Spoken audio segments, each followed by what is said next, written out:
च्यवनप्राश के चर्चे भारत के अलग अलग कोने तक ही सीमित नहीं रहे हैं, बल्कि फॉरेन कंट्रीज़ में भी इस रसायन के बारे में बहुत चर्चे हैं। नमस्कार, मैं डॉक्टर लेखा सोनी, आयु लेखा में आप सभी का स्वागत है। तो आज इस वीडियो में मैं आपसे बात करूंगी च्यवनप्राश के बारे में। चरक संहिता और आयुर्वेद की बहुत सारी संहिताएं हैं जिसमें च्यवनप्राश के बारे में बहुत कुछ लिखा हुआ है। तो आज मैं उन पॉइंट्स के बारे में बताऊंगी जो शायद आपको नहीं पता होगा। तो सबसे पहले जानते हैं च्यवनप्राश नाम ही क्यों। च्यवनप्राश रसायन के अंदर च्यवनप्राश एक ऋषि को डिनोट करता है।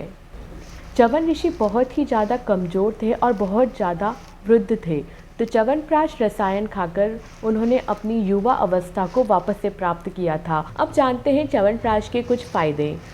हम सभी यह बहुत अच्छे से जानते हैं कि च्यवनप्राश एक बहुत अच्छा इम्यूनिटी बूस्टर यानी कि रोग प्रतिरोधक क्षमता को बढ़ाने वाला होता है, और साथ ही यह हमारे रेस्पिरेटरी सिस्टम यानी कि श्वसन तंत्र को मजबूत बनाता है।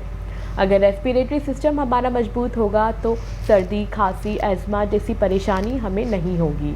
आज के इस कॉम्पिटिटिव इन्वायरमेंट के अंदर इंटेलिजेंसी और आईक्यू और प्रेजेंस ऑफ माइंड रहना बहुत ज़्यादा ज़रूरी है, तो च्यवनप्राश आईक्यू लेवल, इंटेलिजेंसी को बढ़ाता है।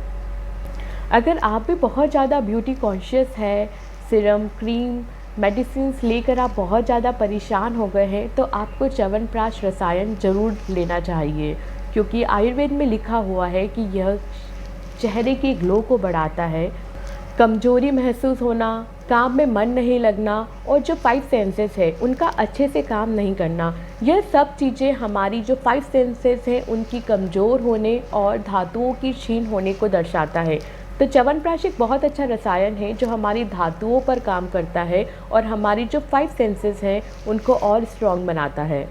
हार्ट इश्यूज़ जैसे कोलेस्ट्रॉल का बढ़ना, हार्ट बीट का इरेगुलर होना या फिर ब्लड प्रेशर हाई या फिर लो होना, इन सभी के अंदर च्यवनप्राश बहुत ही ज़्यादा इफ़ेक्टिव रसायन है।